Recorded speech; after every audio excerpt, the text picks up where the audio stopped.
So the first thing today is an equivalency of power is really important.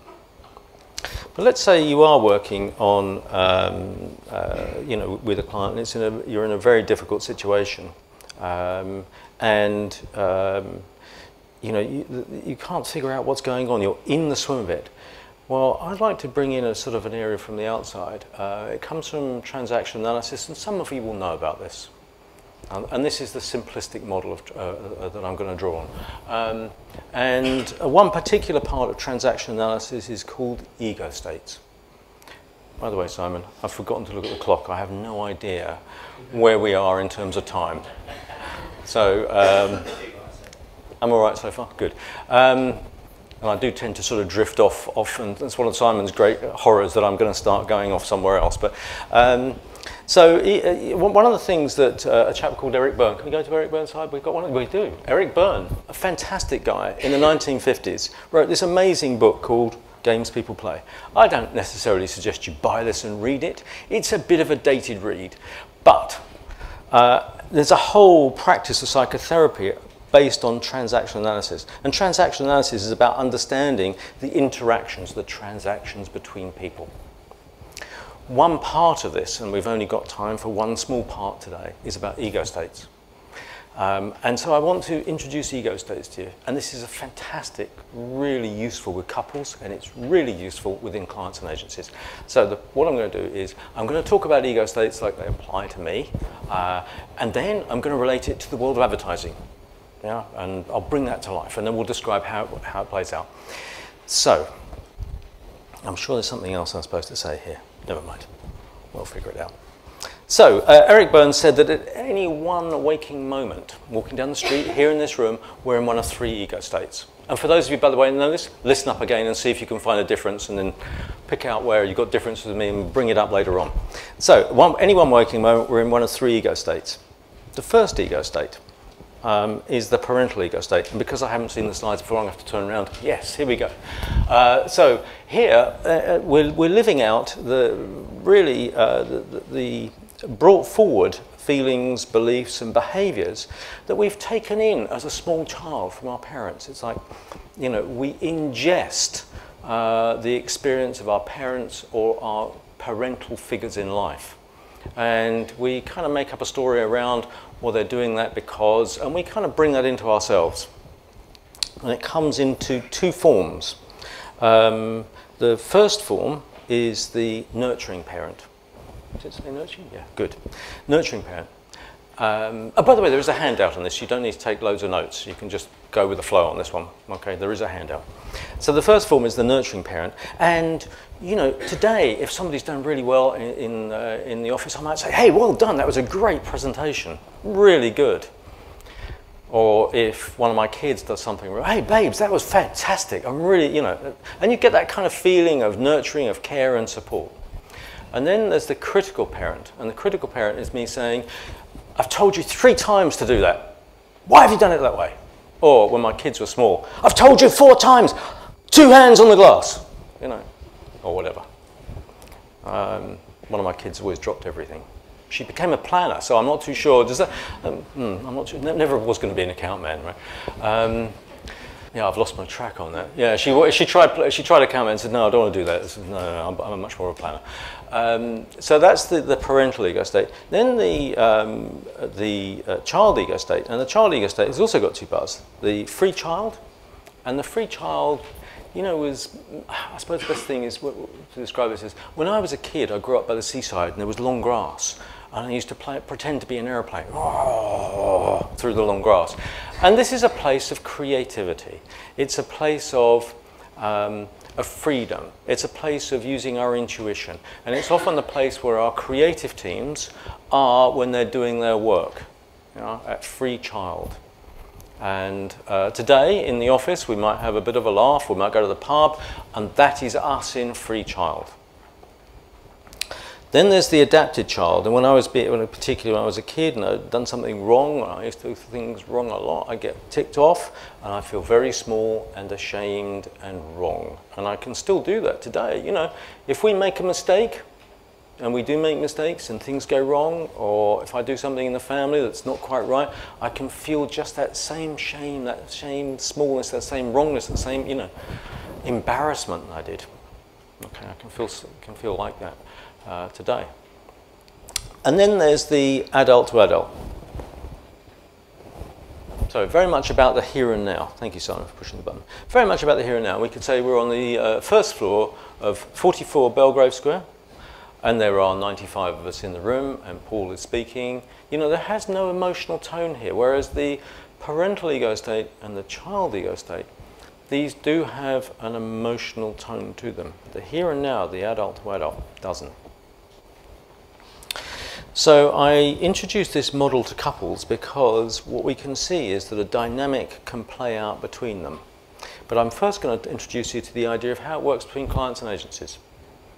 So many of us will have been in a pitch, and I just want to use that as a real shorthand here, okay? So you know that bit where the CEO stands up or somebody stands up at the beginning of the pitch and says something like, you know, this has been a fantastic opportunity. We're so pleased that you came to us and invited us to look at your brand and the opportunities. You know, what we've done over the past 6 weeks is really get under the skin of the brand.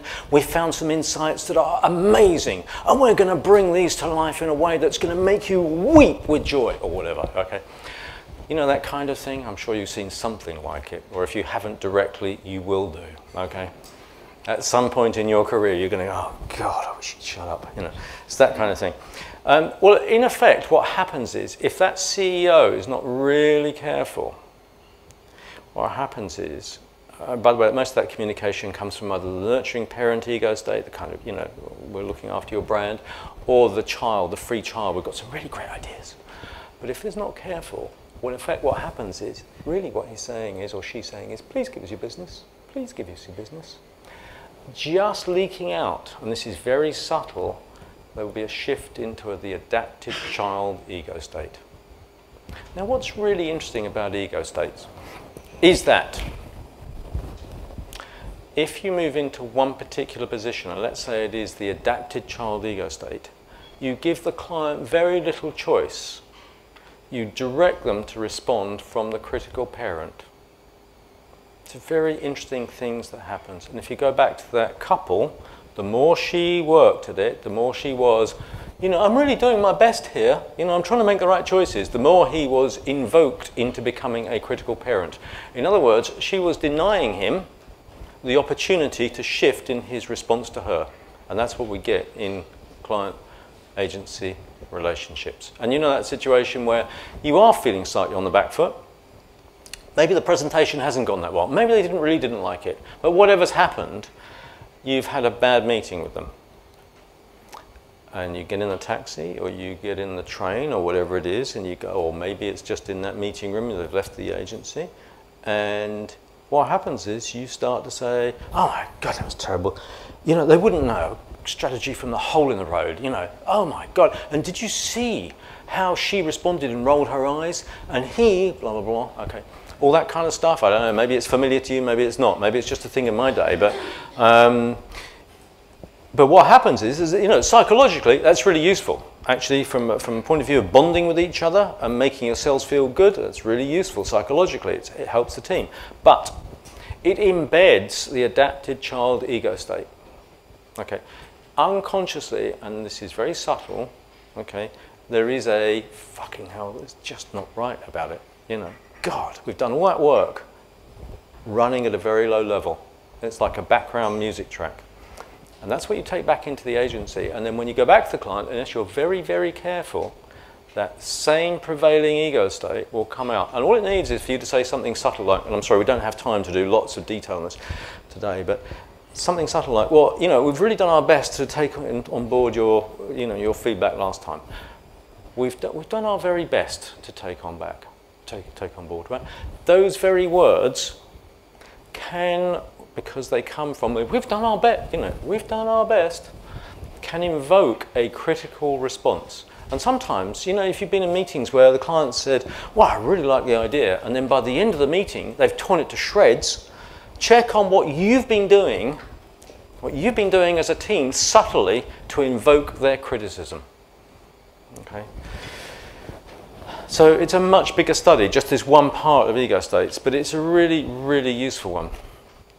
So between couples, it works really well for them to identify where do they normally go in this relationship, or where do they normally go. It's really useful for you guys, by the way, to study this. Great book, TA Today. That's it.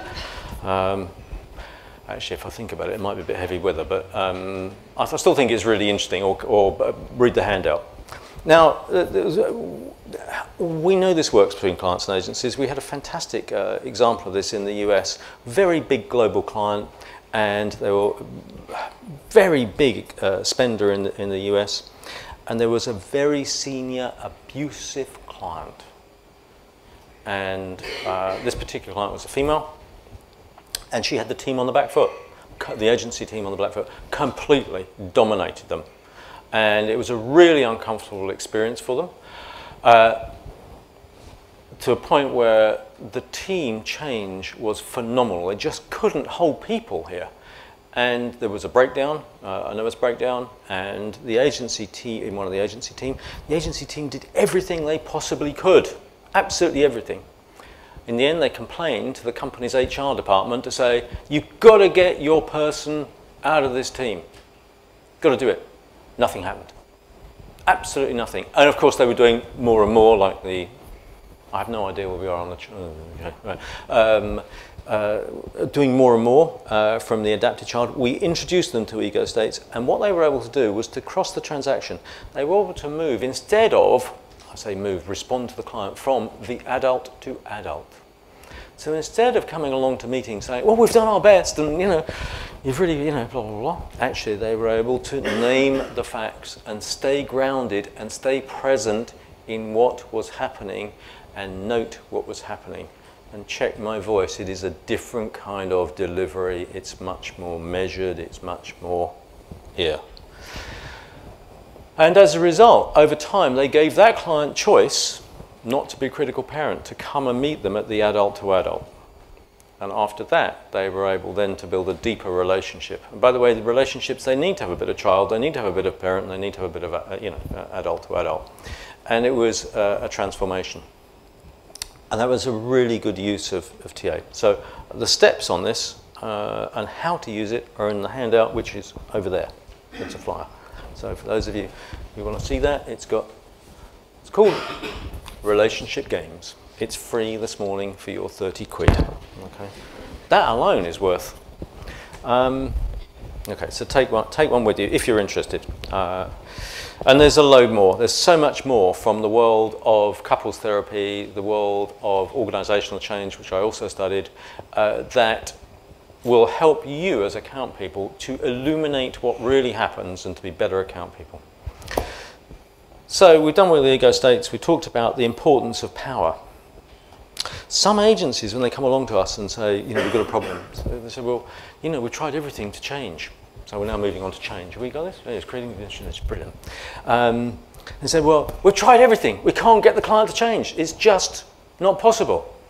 We've done everything. We've presented to them. We've talked to them. We've tried to persuade them, but actually nothing is working. I say, okay, so you've done all that. Question then from us is, well, have you really motivated them to change? Have you really motivated them to change? And by and large, they haven't. So there's a technique which I use with couples, which really works well. Okay, so the technique with couples, I'll describe a very familiar thing with couples. Right? The woman brings the man. By the way, I only do couples in the evenings. Okay, this is a commercial break. It's £110, Clapham. Very well for yeah. I've lost my track after that commercial break. Yes, this very familiar thing. The woman brings the man, and you can almost see the guy going, oh God, coming through the door. And she will be very articulate often about what I want to get from this and what the problem is. And I'll send to the bloke and say, okay, so what would you like from this? What would you like from this? I'm looking at the guys here. Okay? And there's that terrible silence because really they don't want to be in the room. Therapy, feelings, relationship is just not their game, right? And they're going, oh my God. By the way, a slight discretion, off-piece thing is, guys, when you're in a relationship with a woman, you're in a relationship with a relationship expert, okay? Okay. Men and women are socialised differently, okay? Not only that, not only socialised differently, they've also got estrogen running through them, which means they're much more attuned to the relational domain of life. If you're going to have a successful relationship, guys, listen and be influenced by the woman, okay? That's the top tip for this morning for guys, okay? So back to the consulting room, okay? So I'm there, I've got this bloke, I've got this woman, she's told me very articulately what she wants from this, what the problem is, and what am I getting from the guy? A long silence. And we sit there, and we sit there, and he sort of mumbles away generally, says a few things, and eventually it sort of emerges. And generally it's along the lines of, I just want her to shut up. Anything to make her shut up. Right. Well, okay, so you want her to shut up. That's what you want from this, right? And he says, yeah, okay, anything to make her shut up. Yeah. Okay. Right, okay, so you want her to shut up, I'll say. So would you be interested in finding out what would make her shut up? There's a pause. And the guy will say, yeah, okay, yeah, that would be interesting. Yeah, okay, I'm interested in what will make her shut up. Okay, so if we find out together what will make her shut up, that would be good for you. Yeah, that would be good. That would be a good outcome. Okay. Yeah. So if we find out what will make her shut up, would you be interested in working out some experiments to see if they work together? And most of the guy will go, yeah, okay, that sounds good. Okay. So we're going to listen to them, find out what's going to make her shut up, and then we're going to work out some experiments, then you'll test them, right? Yeah, okay, I'll do that. Okay, within 5 minutes, generally, I've got a bloke who has walked in totally resistant to being in the room, let alone working with a therapist, let alone working on the relationship, let alone listening to his partner. Absolutely ready to work. Now I can pay attention to the woman, bring them back into and we can start work.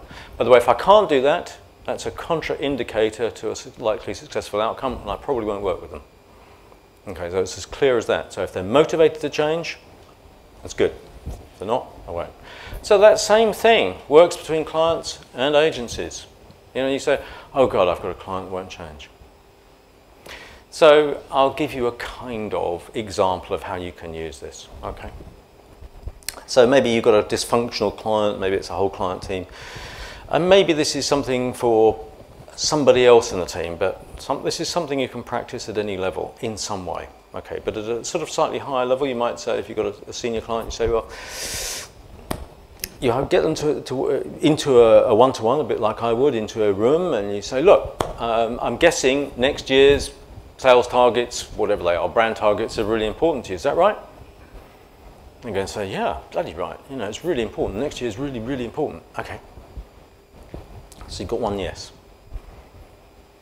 So with these ambitious targets next year, I'm guessing that getting the most from your advertising budget is going to be really, or digital budget, media budget, whatever it is, design budget, is going to be really important.